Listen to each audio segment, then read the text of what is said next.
Hello everyone. आज के class में हम लोग एक्सरसाइज 7.5 यानी integration by partial fraction method को सीखने वाले हैं। तो बिना देरी करते हुए हम लोग आते हैं टॉपिक पर, integration by partial fraction method. तो सबसे पहले आपको जानना है कि what is partial fraction method. Partial fraction method क्या होता है और उसको हम लोग कब यूज करते हैं, ठीक है। तो ये हमारा एनसीईआरटी का एक्सरसाइज 7.5 है ये, ठीक है। तो आप इस बात को लिखिए कि पार्शियल फ्रैक्शन जो होता है,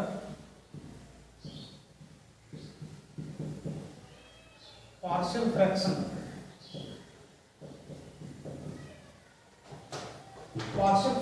is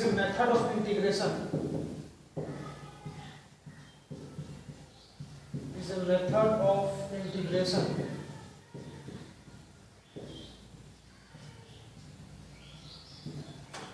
in which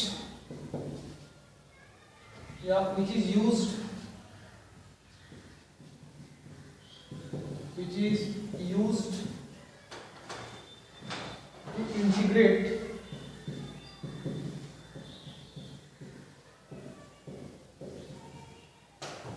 the rational functions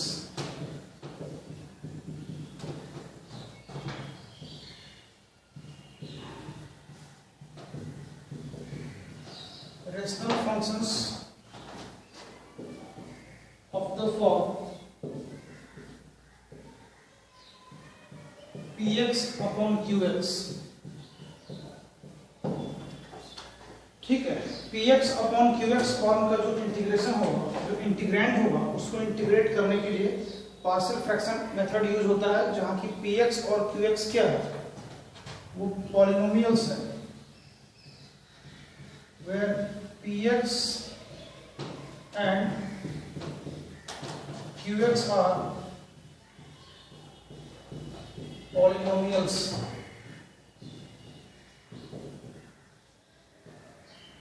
in x, ये ऑफ x का पॉलिनोमियल है, ठीक है।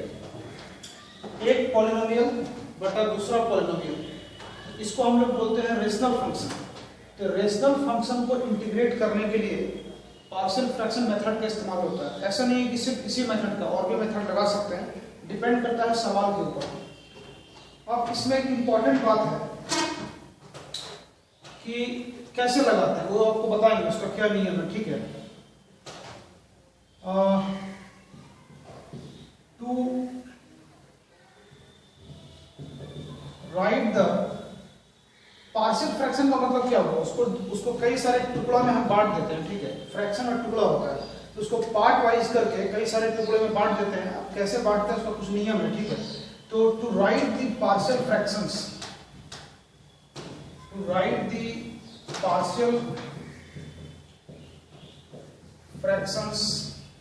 फ्रैक्शन वर्ड का मतलब क्या होता है, टुकड़ा होता है, ठीक है। तो to write the partial fractions of the integrand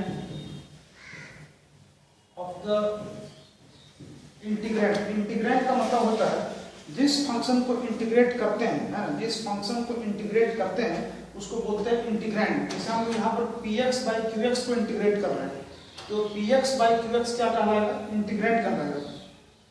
to write the partial fractions of the integrand px upon qx, px upon qx,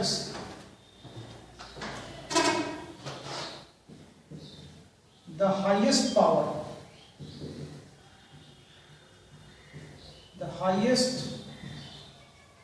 power of x of the numerator यहाँ पर क्या है, न्यूमरेटर का मतलब होता है अंश, है ना, हिंदी में। of the numerator px, यहाँ पर न्यूमरेटर है px, must be made less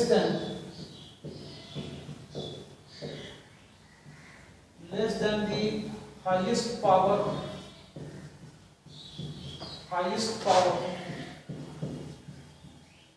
of QX यानी कि denominator her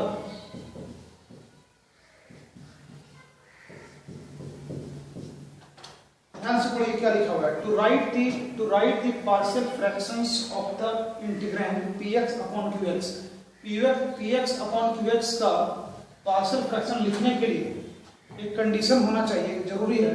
the highest power of x of the numerator px में जो x का जो हाईएस्ट पावर है must be less than the highest power of qx में जो x का जो हाईएस्ट पावर है, ठीक है, less than the highest power of x, यहाँ छूट गया, ठीक है, in the denominator of qx, ठीक है।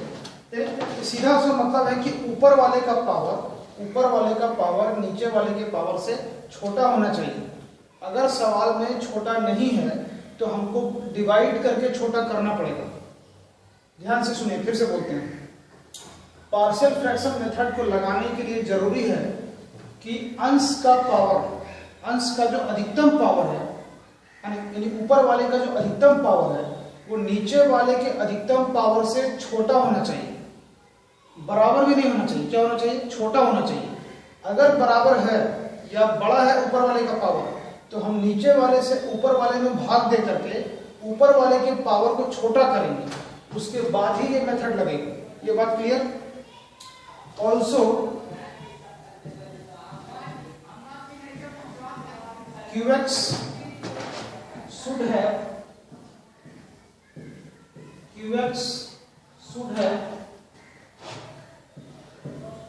only linear and quadratic factors.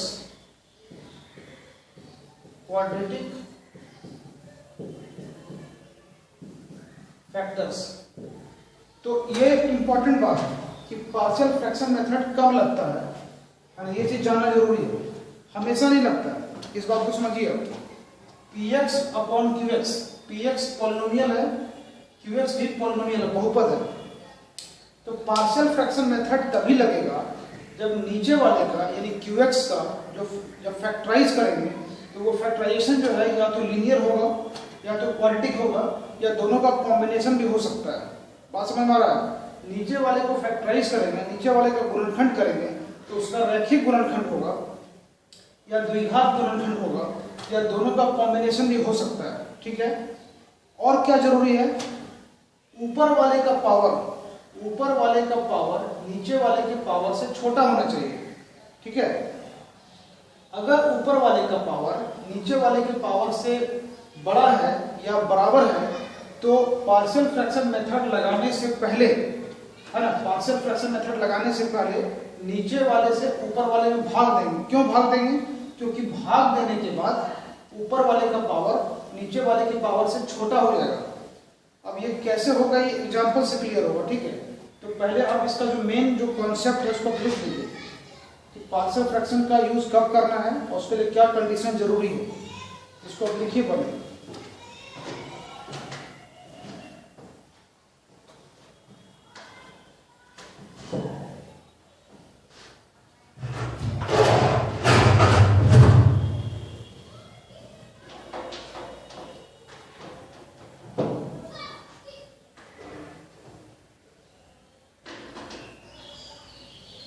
चलिए एग्जांपल लेकर के आपको समझाते हैं कि पार्शियल फ्रैक्शन मेथड को जो है कैसे लगाना है। एग्जांपल से आपको ज़्यादा क्लियर समझ में आएगा, ठीक है। तो इसको मिटाते हैं।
सबसे पहले किस किस टाइप का फॉर्म हो सकता है वो आप जान लीजिए, ठीक है। आप उसको नोट कर लीजिए। जो आपको px अपॉन qx है ना, जो आपका रेशनल फंक्शन है px अपॉन qx, तो px अपॉन qx किस किस टाइप का फॉर्म का हो सकता है, तो आप उसको लिखिए। देखिए, टाइप ऑफ इंटीग्रेंट्स, टाइप ऑफ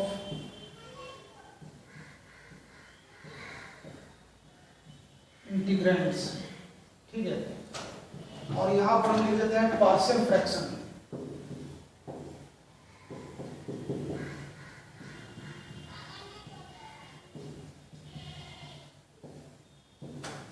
अभी जो ये चीज हम लिखवा रहे हैं इसी पर आपका सारा सवाल बन जाएगा, ठीक है। पूरा का पूरा 7.5 में जितना भी क्वेश्चन दिया है, चाहे एनसीईआरटी में, चाहे केसी सिन्हा का 19.13 है ना, 19.13 आप देखिएगा ये चैप्टर दिया हुआ है। तो टाइप ऑफ इंटीग्रेंट्स, अभी जो नियम लिखवा रहे हैं इसी नियम पर टोटल का टोटल सवाल बनेगा। आप इसको लिख लीजिए, ठीक है। हमारा इंटीग्रेंट जो है px अपॉन qx फॉर्म का है, जहां पर की इंपॉर्टेंट चीज क्या है कि नीचे वाले का यानी qx का जो फैक्टराइज करेंगे या तो लीनियर होगा या तो क्वाड्रेटिक होगा। अब कैसा कैसा होगा देखते हैं। पहला मान लेते हैं कि px का जगह कुछ भी हो सकता है, ठीक है। px को px रहने दीजिए। अब qx का मान लेते हैं, इस तरह से फॉर्म दिया है a into x plus b और into c into x plus d, ठीक है। ध्यान दीजिएगा यहां पर नीचे वाला यानी qx को फैक्टराइज किए, qx का गुणनखंड किए, तो इस तरह से आया ax प्लस बी इंटू सी एक्स प्लस डी। तो ध्यान दीजिए कि नीचे का जो टर्म है, नीचे का जो फैक्टर्स है वो लीनियर है, और लीनियर के साथ ये नॉन रिपीटेड है। नॉन रिपीटेड का मतलब रिपीट नहीं हो रहा है, ये फैक्टर अलग है, ये फैक्टर अलग है। तो इस टाइप के सवाल में हम इसको क्या मानेंगे, इसको मानेंगे a by a into x plus b by c into x plus d. ये इसका क्या हो गया, पार्शियल फ्रैक्शन। इसी को बोलते हैं पार्शियल फ्रैक्शन। यानी आपका सवाल, आपका क्वेश्चन में अगर इस टाइप का सवाल दिया हुआ है जहां की नीचे वाला जो है, नीचे वाले का क्या है, ये लीनियर फैक्टर है। लीनियर फैक्टर तो है ही, है ना, रैखिक गुणनखंड, साथ में ये नॉन रिपीटेड है। हम यहां पर लिख देते हैं बगल में, ठीक है। यहां पर जो है लिख देते हैं non repeated linear factors, linear factors, इसको ध्यान रखिएगा। ये पहला टाइप का सवाल है, non repeated linear factors. Non repeated का मतलब रिपीट नहीं हो रहा है, और लीनियर फैक्टर का मतलब रैखिक गुणनखंड, x पर पावर 1, यहां भी x पर पावर 1, ये लीनियर फैक्टर होगा। तो जब भी नॉन रिपीटेड लीनियर फैक्टर रहेगा नीचे में, तो हम उसको इस तरह से मानेंगे। यही जो दो पार्ट है यही कहलाता है पार्शियल फ्रैक्शन, ठीक है। तो ध्यान दीजिए ax प्लस b के लिए यहाँ पर कांस्टेंट a लिए, cx प्लस b के लिए कांस्टेंट b लिए, और इस इंटीग्रेंट को हम इतना मान लिए। क्लियर। इसी तरह से मान लेते हैं कि अगर 3 टर्म होगा, जैसे यहाँ पर मान लीजिए px है और नीचे में है ax प्लस b इंटू सी एक्स प्लस डी इंटू ई एक्स प्लस एफ। अगर ऐसा है तो ये भी इसी टाइप का है, नॉन रिपीटेड लीनियर फैक्टर, कोई भी रिपीट नहीं हो रहा है, ये अलग है, ये अलग है, ये अलग है, तो नॉन रिपीटेड लीनियर फैक्टर। तो इसको पार्शियल फ्रैक्शन के हिसाब से इसको मानेंगे a by a x plus b by c x plus d और ई एक्स प्लस एफ के एक नया कांस्टेंट सी आ जाएगा, EX प्लस F। क्लियर? ये कहलाएगा पार्शियल फ्रैक्शन। ये भी जो सवाल है, ये भी जो फॉर्म है, ये है नॉन रिपीटेड लीनियर फैक्टर। हम बगल में लिख देते हैं यहाँ पर नॉन रिपीटेड। मतलब सवाल किस टाइप का है आप इसको समझिए। ये आ गया नॉन रिपीटेड में, नॉन रिपीटेड लीनियर फैक्टर्स।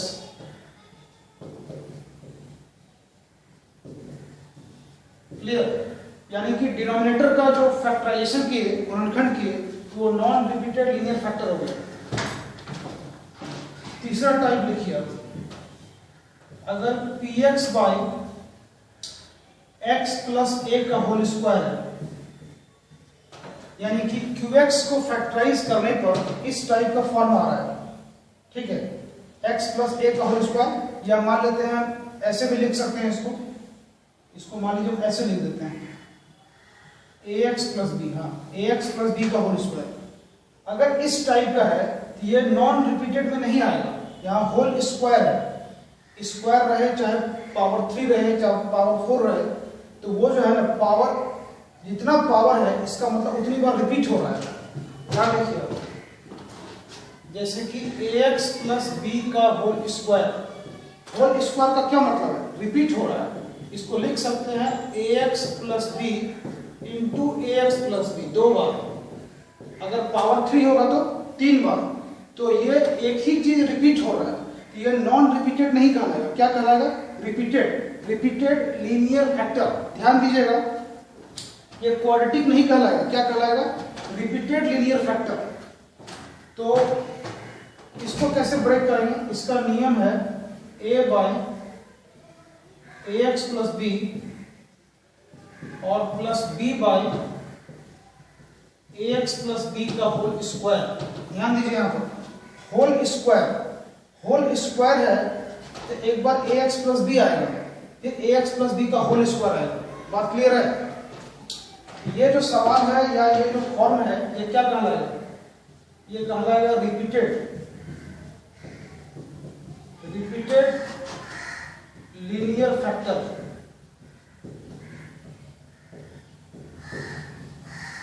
ठीक है, इसमें रिपीट हो रहा है ax प्लस बी का होल स्क्वायर। ठीक है, तो जब भी होल स्क्वायर रहे, होल क्यूब रहे, तो इसी तरह से चलना है। या मान लीजिए होल क्यूब रहेगा तो एक अगला टर्म आ जाएगा c बाई इतना, c by ax plus b का होल क्यूब। तो इसका ये फॉर्म है। मान लेते हैं एक और लेते हैं इस टाइप का, जैसे कि px by ax plus b into cx plus d का होल स्क्वायर। यहां पर क्या है? यहां पर ax प्लस बी है और cx प्लस डी का होल स्क्वायर है। तो जैसे आप होल स्क्वायर देखिएगा, आप समझ जाइएगा वो रिपीटेड लीनियर फैक्टर में आ गया। इसको हम कैसे ब्रेक करेंगे या कैसे इसका पार्शियल फ्रैक्शन लिखेंगे? इसके लिए लिखना है a by ax plus B.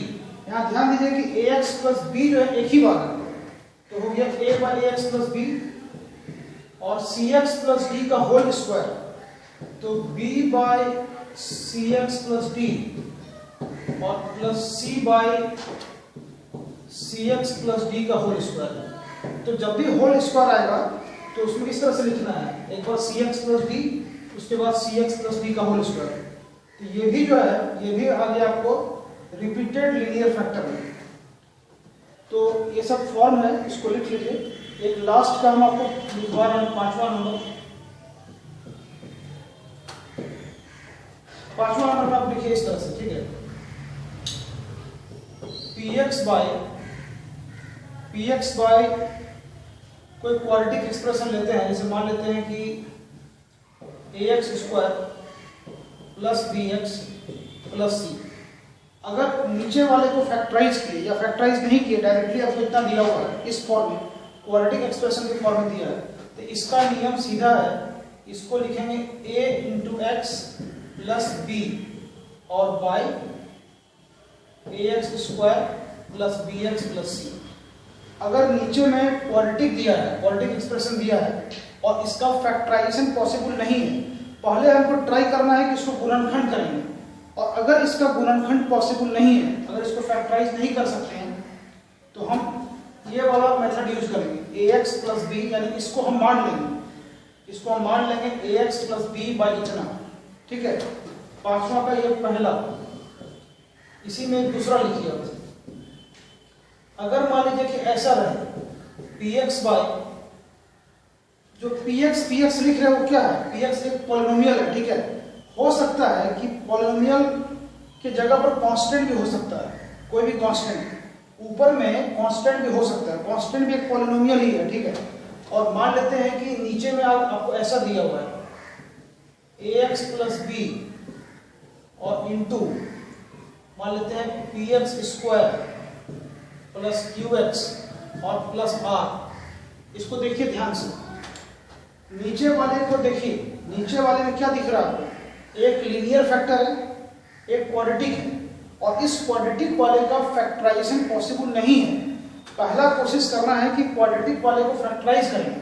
अगर इसका गुणनखंड पॉसिबल नहीं है, अगर इसको फैक्टराइज नहीं कर सकते हैं, तब हम इसको इस तरह से एज्यूम करेंगे। क्या एज्यूम करेंगे, a by ax plus b और प्लस,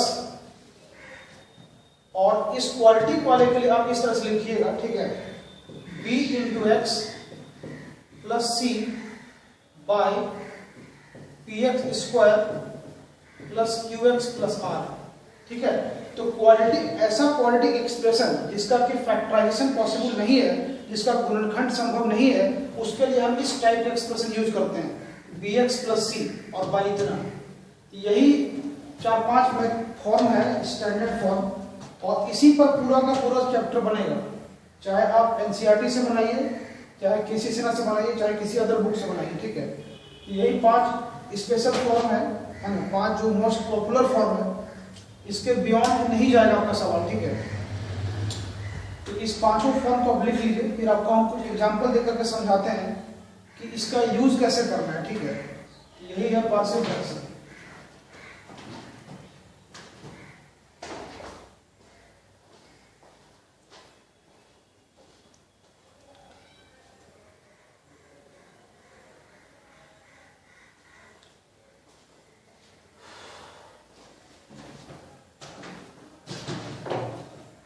चलिए आगे बढ़ते हैं।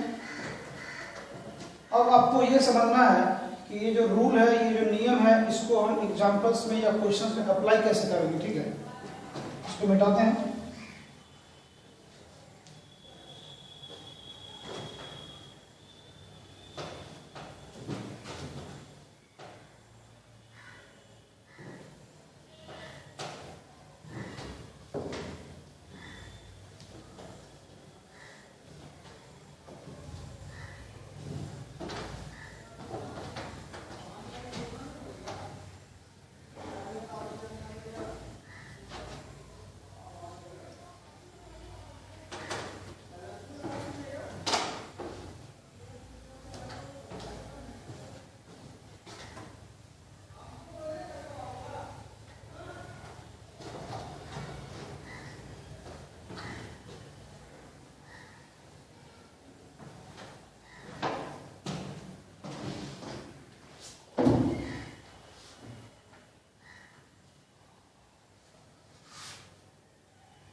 चलिए एक्सरसाइज 7.5 का सबसे पहला क्वेश्चन,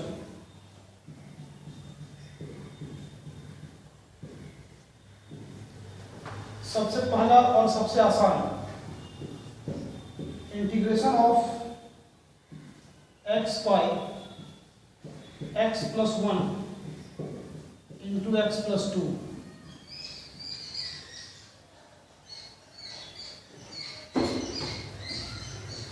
इस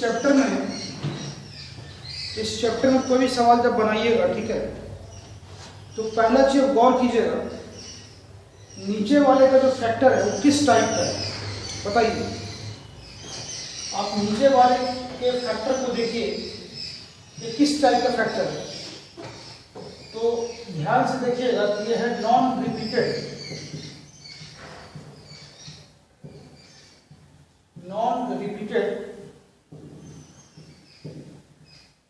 लीनियर फैक्टर्स। सवाल को सिर्फ बनाना नहीं है, ठीक है, सवाल में समझना है कि वो किस टाइप का सवाल है। अगर आप एक एक चीज को गौर से समझते हैं तो आप ज्यादा बेहतर तरीके से बना पाइएगा और कभी कंफ्यूज नहीं कीजिएगा, ठीक है। एक होता है अंदाज पे बनाना, ठीक है, अंदाज से बना लिए, बन गया और खुश हो गए, तो खुश होने वाला कोई बात नहीं है। सवाल किस टाइप का है ना, उसमें क्या कॉन्सेप्ट लग रहा है, उस कॉन्सेप्ट को पकड़ना जरूरी है। तो पार्शियल फ्रैक्शन में जो सबसे इंपॉर्टेंट बात है वो ये है कि नीचे वाले का जो गुणनखंड है, गुणनखंड ऑलरेडी यहाँ पर किया हुआ है, कई बार नहीं किया रहेगा, आपको करना पड़ेगा। यहाँ जो गुणनखंड है, जो फैक्टर है, वो किस टाइप का है, वो है नॉन रिपीटेड लीनियर फैक्टर। अब नॉन रिपीटेड क्यों है? क्योंकि कोई भी फैक्टर रिपीट नहीं हो रहा है। x+1 एक बार है, x+2 एक बार है, तो एक ही बार रहेगा, तो उसको क्या बोलेंगे? Non repeated. लेकिन अगर किसी पर स्क्वायर लगा रहता या पावर 3 रहता तो हम उसको नॉन रिपीटेड नहीं बोलते, क्या बोलते? रिपीटेड। और लीनियर फैक्टर क्यों बोल रहे हैं? क्योंकि x पर पावर 1 है, यहाँ भी पावर 1 है, तो जब भी पावर 1 होता है उसको बोलते हैं लीनियर फैक्टर। चलिए अब इसको कैसे बनाएंगे? तो इसको अगर पार्शियल फ्रैक्शन मेथड से बनाना है तो इसका पार्शियल फ्रैक्शन लिखना पड़ेगा। आपको जो नियम लिखवाए उसमें सबसे पहला नियम देखिए आप, x/x+1 इंटू x+2। इसको जो है, इसको मान लेंगे नियम के अनुसार। आपको नियम लिखवा चुके हैं, आप देखिए पहला नियम क्या है, a/x+1 और प्लस b/x+2, ठीक है। नियम के अनुसार इतना मान लिया।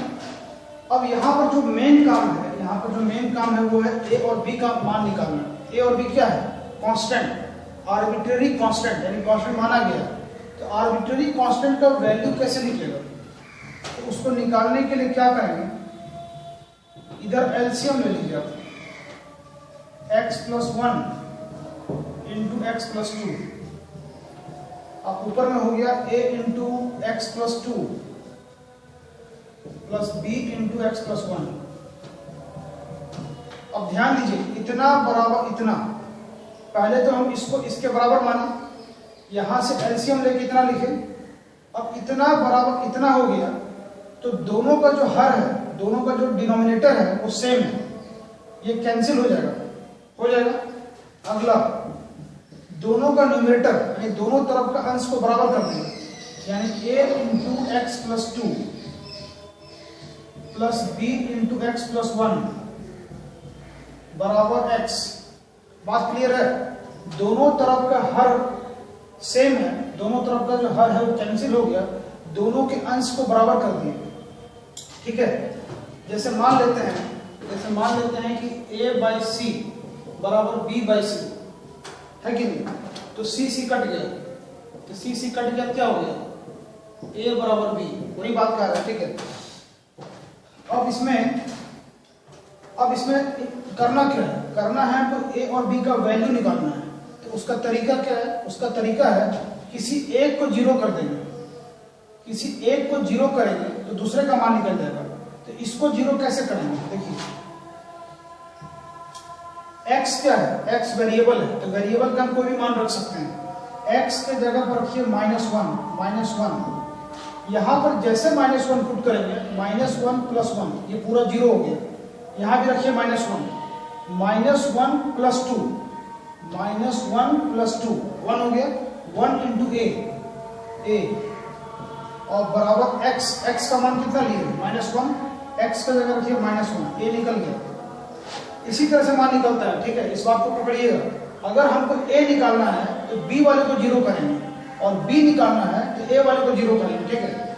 अब हम इसको जीरो करना है तो पुट x इक्वल टू -2। अब जैसे x का मान -2 रखिएगा, -2 प्लस 2, ये जीरो हो गया, खत्म। यहां रखिए -2 प्लस 1, -1 यानी -1 इंटू b, -b, और x का वैल्यू -2 यहां रखेंगे, माइनस माइनस कैंसिल, b का वैल्यू कितना आया? 2 आ गया, a निकल गया, b निकल गया। अब हम क्या करेंगे? अब इस इंटीग्रैंड को हम इतना माने, a बटा इतना प्लस b बटा इतना। और अब हम इंटीग्रेशन को इस तरह से लिखेंगे, i बराबर इंटीग्रेशन को i मान लेते हैं और इस इंटीग्रैंड को रिप्लेस कर देंगे, हटा देंगे। इस इंटीग्रैंड को हम इतना माने a बटा इतना प्लस b बटा इतना। तो a का मान कितना है देखिए, a का मान है -1, तो -1 बाई x प्लस 1 और प्लस b बटा इतना, तो b कितना है 2 by x plus 2 into dx। ठीक है, अब दोनों को इंटीग्रेट करना बिल्कुल आसान हो गया। दोनों को अलग अलग कर दीजिए और इंटीग्रेट कर दीजिए। यहाँ से माइनस बाहर निकलेगा, इसका हो जाएगा integration log mod x plus 1, यहाँ से 2 बाहर निकलेगा log mod x प्लस 2 और प्लस कांस्टेंट। हो गया आंसर।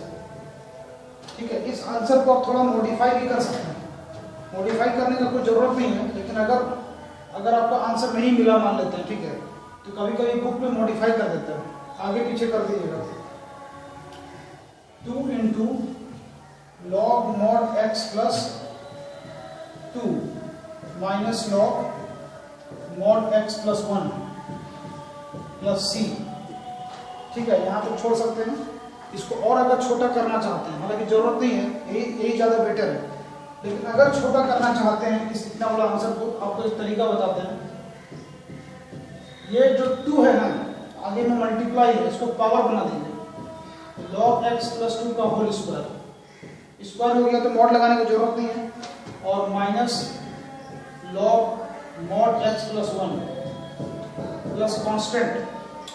और छोटा करना चाहते हैं तो log m minus log n, log m बटा n, log x प्लस 2 का होल स्क्वायर और बाई x प्लस 1, यहाँ पर मोड लगा देंगे, या सिर्फ नीचे भी मोड लगा सकते हैं प्लस सी। हालांकि इसको करने की कोई जरूरत नहीं है, यहीं तक छोड़ दीजिए आप, यहाँ तक चाहे यहाँ तक, आपका हो गया आंसर। तो बहुत ही इजी है, बहुत ही आसान है। ठीक है, कोई खास परेशानी नहीं है। यहाँ देखिए नीचे में 2 टर्म था, 2 फैक्टर था, तो हम a और b लिए। अगर नीचे में 3 फैक्टर होता तो एक और लेते, सी वाला लेते। ठीक है, क्लियर है, इसको आप नोट कर लीजिए।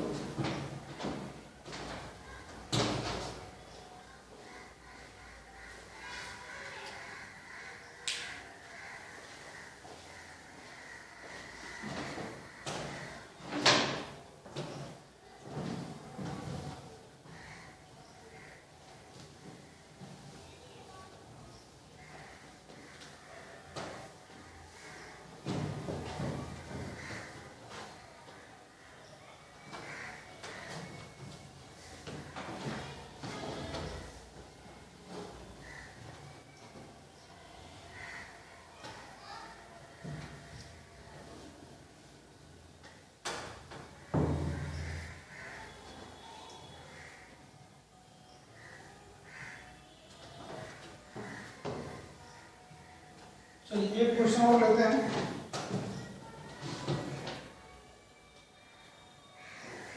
इसका 1 2 3 4 5 ये बहुत आसान है। ठीक है, एक आपको हम बता देते हैं,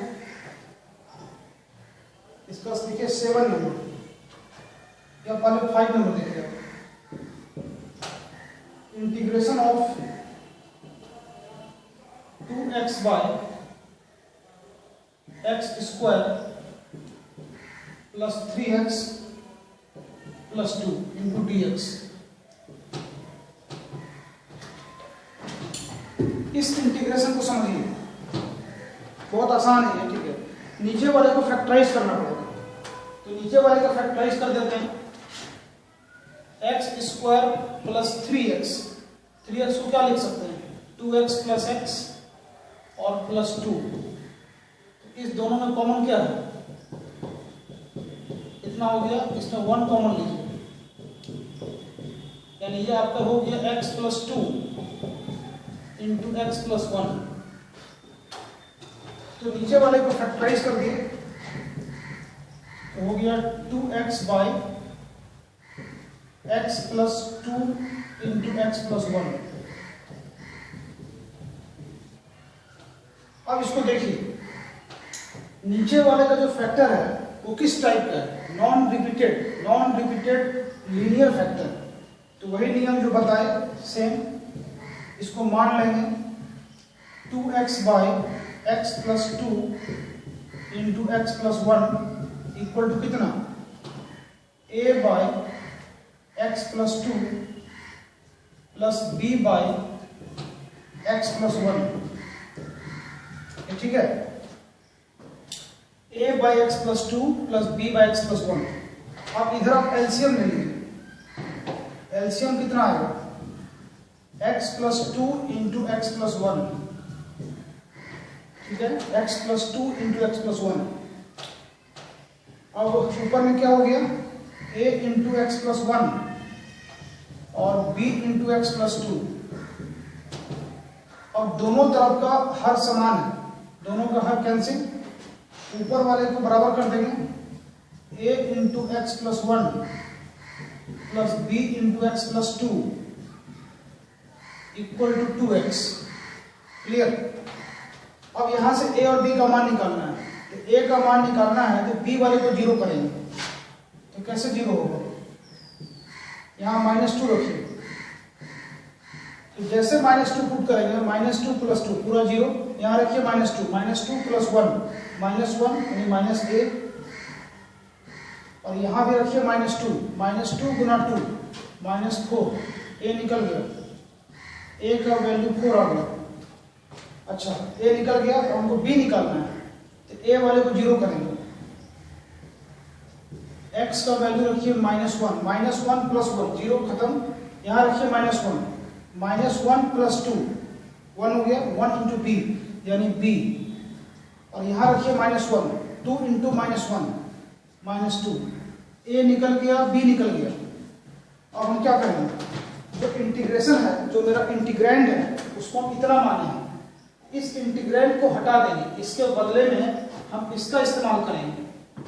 तो लिखिए इंटीग्रेशन को i मान लेते हैं, a बटा इतना प्लस b बटा इतना, a कितना है 4 है, तो 4 बाई एक्स प्लस 2, और b कितना है -2, तो b का मान -2, तो माइनस को बाहर निकाल देते हैं, -2 बाई एक्स प्लस 1, ठीक है। ये इसको इंटीग्रेट करना है, इंटीग्रेट कीजिए, दोनों को अलग अलग इंटीग्रेट करेंगे, तो इसका इंटीग्रेशन क्या हो जाएगा, 4 कांस्टेंट है, 4 into log mod x plus 2, और यहाँ 2 कांस्टेंट है, 2 को बाहर निकालिए, log mod x plus 1 plus constant हो गया, इस तरह से बनेगा, ठीक है।